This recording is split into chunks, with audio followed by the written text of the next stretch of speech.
Hello. The case I'm bringing to you today revolves around a female university student. She returned home after attending a party and mysteriously disappeared. The neighbors provided numerous clues about what happened that night, but unfortunately, no one saw the suspect. Despite many difficulties, the police didn't give up and pieced together the evidence to identify a suspect, a man living next door to the victim. But is this man really connected to the case? The incident occurred at an apartment complex in Oita Prefecture, Japan. This region is heavily forested, with 71% of its land covered by forests, and it boasts diverse and unique natural landscapes. The climate here is warm, with little rainfall throughout the year, and it has a population of about 400,000 people. The main character in this story is Dr. Kamikawa Ichiro, a 25-year-old resident of Oita Prefecture. Dr. Kamikawa Ichiro had a romantic relationship with a girl, and after 6 months of dating, they moved in together in an apartment in Oita. Although the apartment was small, it was cozy enough for the couple to dream of a fulfilled life together. However, an unexpected event shattered their peace. One morning, the police knocked on Dr. Kamikawa Ichiro's apartment door. So, what happened? To understand this, we need to go back in time to 1 a.m. on June 28, 1981. At that time, the Oita City Police received a report. After hearing the report, they quickly moved to an apartment building called Green Apartment, located 200 meters from a high school and a university where many students lived. The building had 2 floors, with 4 apartments on each floor, making a total of 8 units. The police climbed the external staircase to the 2nd floor, where they went to apartment 203, where the incident occurred, and knocked on the doors of the other apartments on the 2nd floor. The resident of apartment 202 on the 2nd floor was Kamikawa Ichiro, a 25-year-old man. Early that morning, he was awakened by the sound of knocking. Since it was unusual for someone to visit at that hour, and he didn't know who it was, he didn't open the door immediately, but instead opened the hallway window. When he looked out, Kamikawa Ichiro saw the police and several other people. In the building's parking lot, there were many police and ambulance vehicles, indicating that something significant had happened. Kamikawa Ichiro then opened the door and asked what had happened.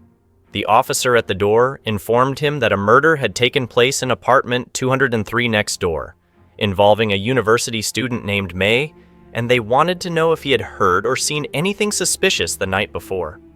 Hearing this, Kamikawa Ichiro was shocked. He scratched his head, thought for a moment, and said that after drinking, he had slept soundly and hadn't heard any unusual sounds or seen any strangers entering the building.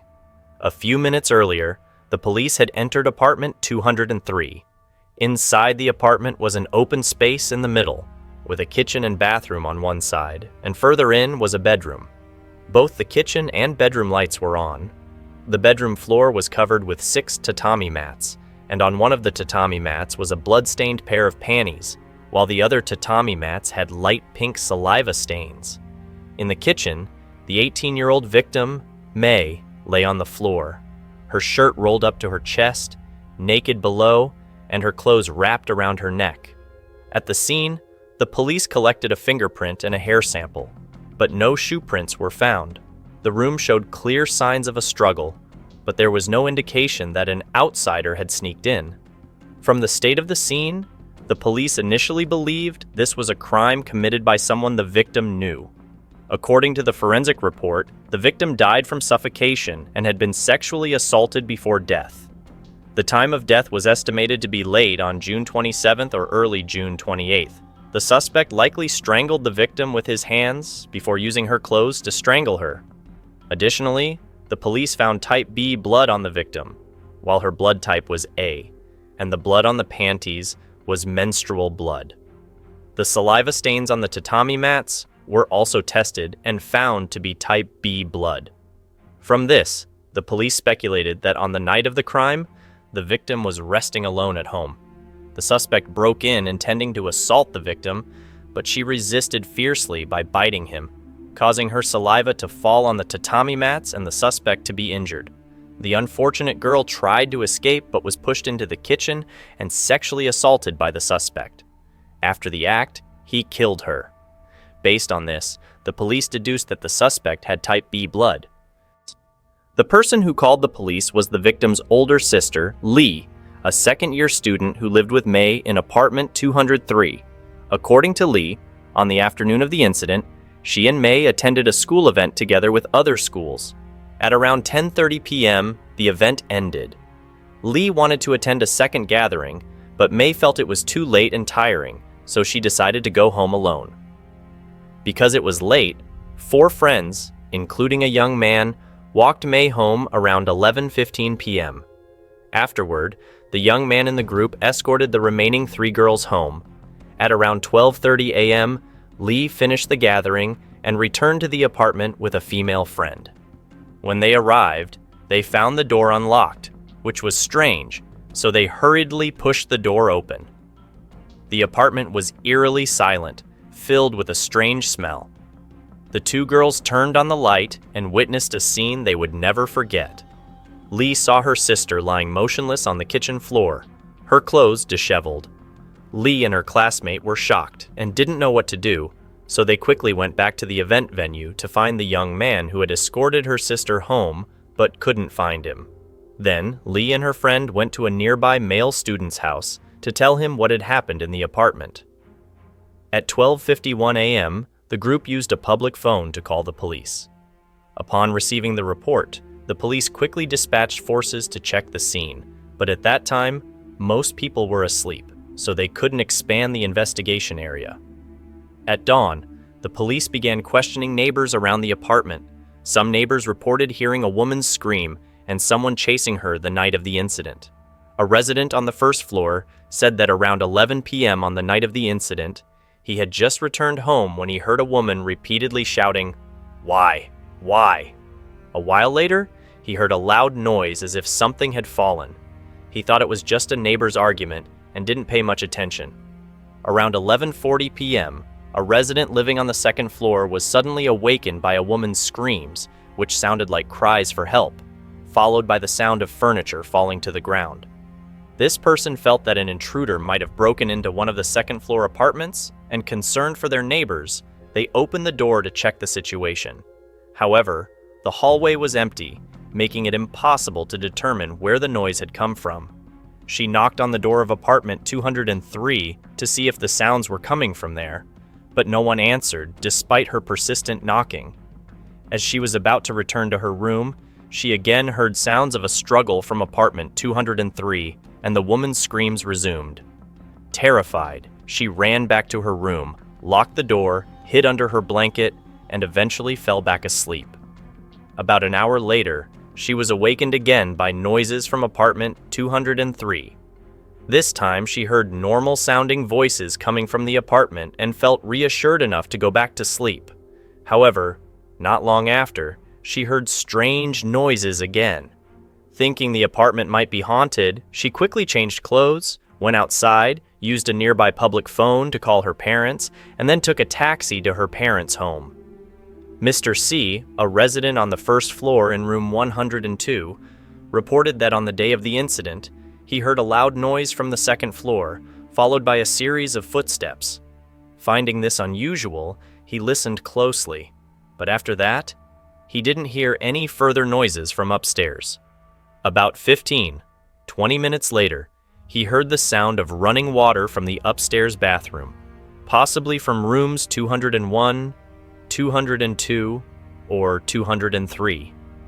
Based on the testimonies of the residents, the police concluded that the perpetrator was very familiar with the layout of the apartment building in general, and room 203 in particular, even capable of sneaking into the apartment without any light.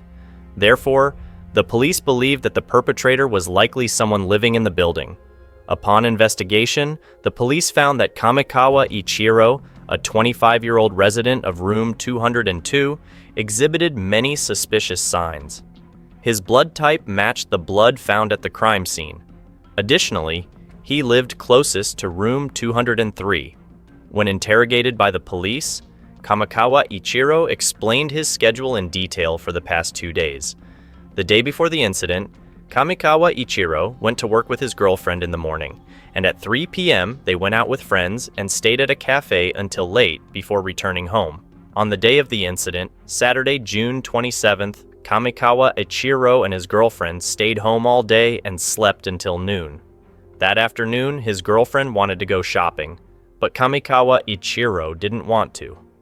Kamikawa Ichiro stated that he and his girlfriend often had arguments, but this time, it was more intense than usual. This was the first time his girlfriend left to go to her parents' house because of an argument.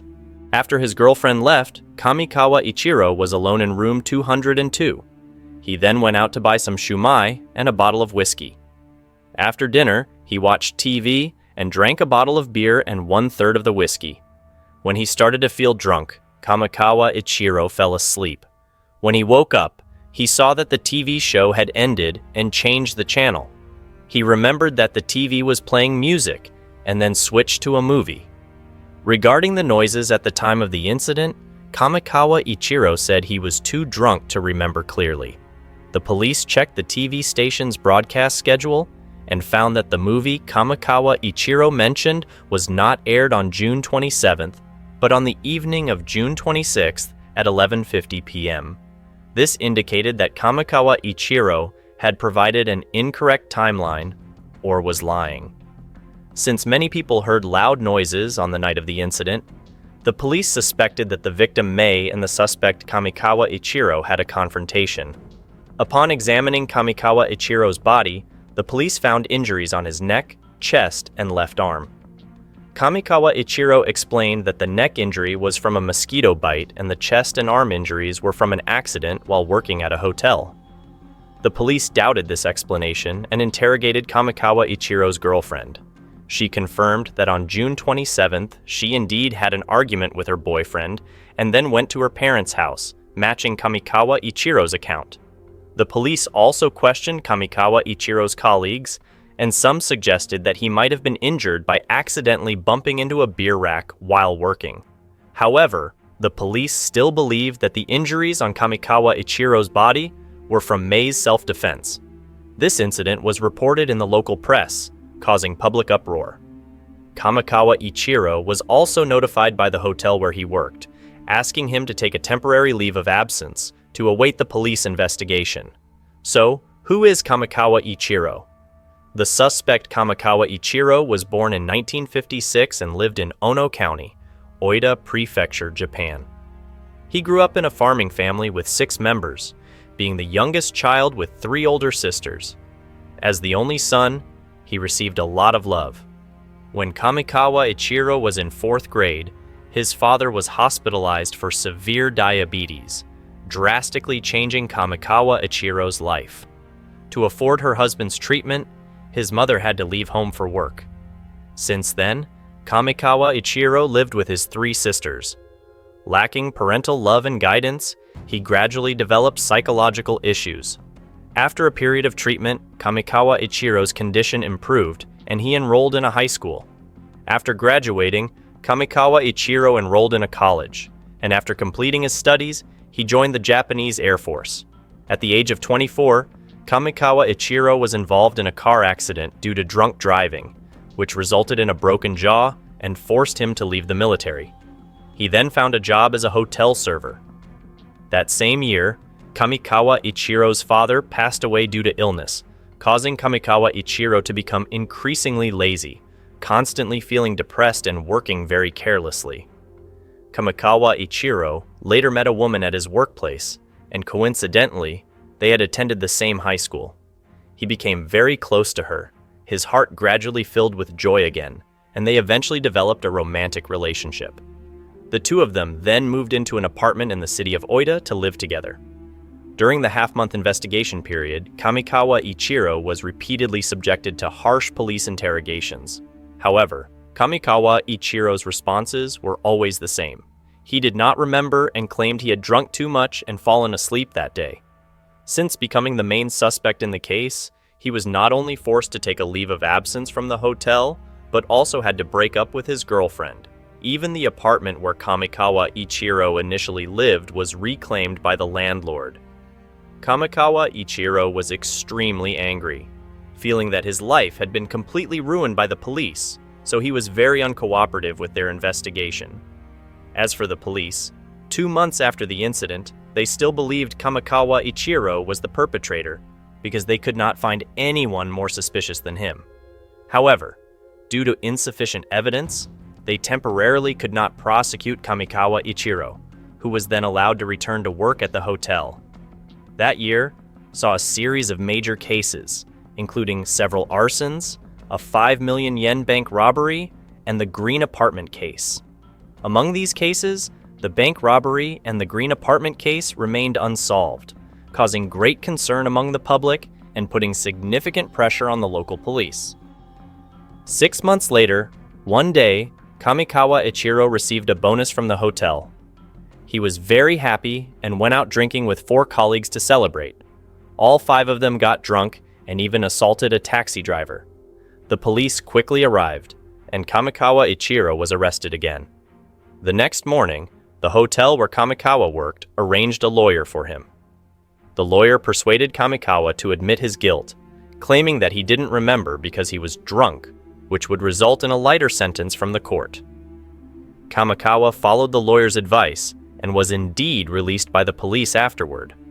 However, surprisingly, 16 days after Kamikawa was released, a report from the Forensic Science Research Institute reached the Oita City Police Department. This report indicated that the hair samples collected at the crime scene matched Kamikawa's. Based on this crucial evidence, the police immediately arrested Kamikawa again, accusing him of intentional murder from the previous case. It's important to note that at that time, DNA testing technology had not yet been used in criminal investigations. Therefore, from this perspective, the conclusion of the Forensic Science Research Institute might not be accurate.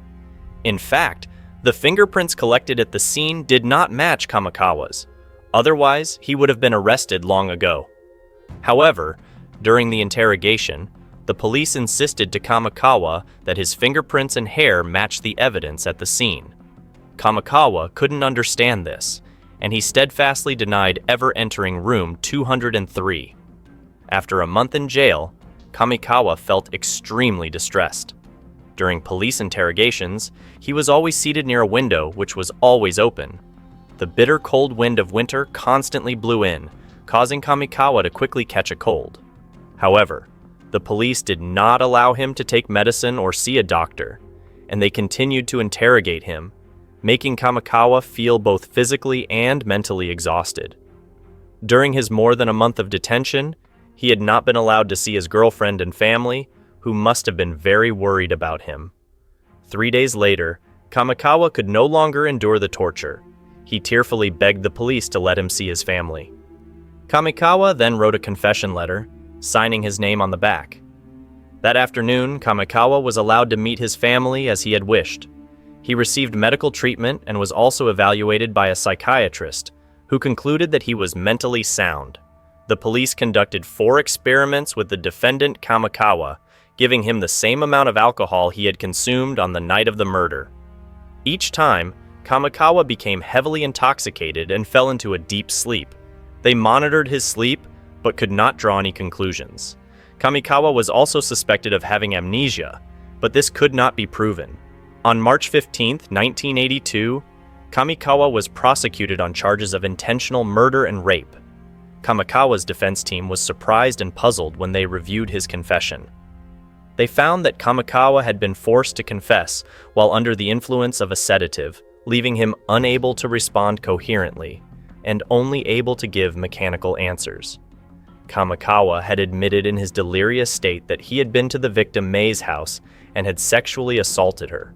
But when he returned to a sober state, he completely denied his previous confession. Since DNA testing technology was not applied to criminal cases at that time, the police could only rely on blood type comparisons.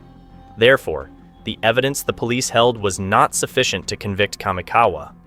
10 months after the incident, the trial for the Green Apartment case began. Kamikawa was charged with intentional murder and rape. However, it wasn't until the 10th trial that Kamikawa learned the truth. His fingerprints and hair were not found at the crime scene. Realizing he had been deceived by the police, Kamikawa changed his testimony during the 13th trial. In subsequent trials, Kamikawa asserted his innocence, and his lawyer began to defend him on that basis. The key evidence held by the prosecution was the hair strands collected at the scene. The hair was 15.6 centimeters long, while Kamikawa's hair at that time was at most 7 centimeters long.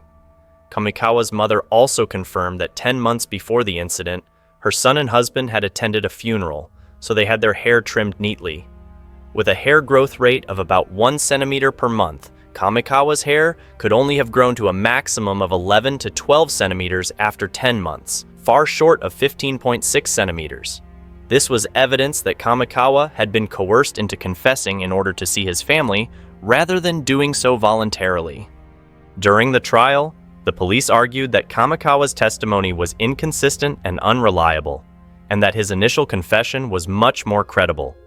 After 7 years of legal proceedings, the court found Kamikawa guilty of intentional murder and other charges, sentencing him to life imprisonment. Kamikawa appealed, and a year later, the appellate court hearings began. The defense argued that the hair analysis conclusion by the Forensic Science Research Institute was inconsistent with the facts. To support this, they invited Professor Ryuji Yanagawa from Kyushu University's Institute of Science to argue that the hair analysis method used at the time could not conclusively determine that the hair collected at the scene belonged to Kamikawa. The analysis method relied on experience rather than science. Since the police had just begun using DNA technology in criminal investigations at that time, the judge ordered DNA testing of the evidence and all involved parties. The Forensic Science Research Institute acknowledged the need for DNA testing to verify the reliability of previous conclusions. Following the judge's order, technicians conducted DNA testing on the evidence from that period. The results showed that the DNA found on the victim and the hair taken from Kamikawa's home did not match. The DNA of 2 men found at the scene did not match Kamikawa's, indicating the possibility of multiple suspects in the case.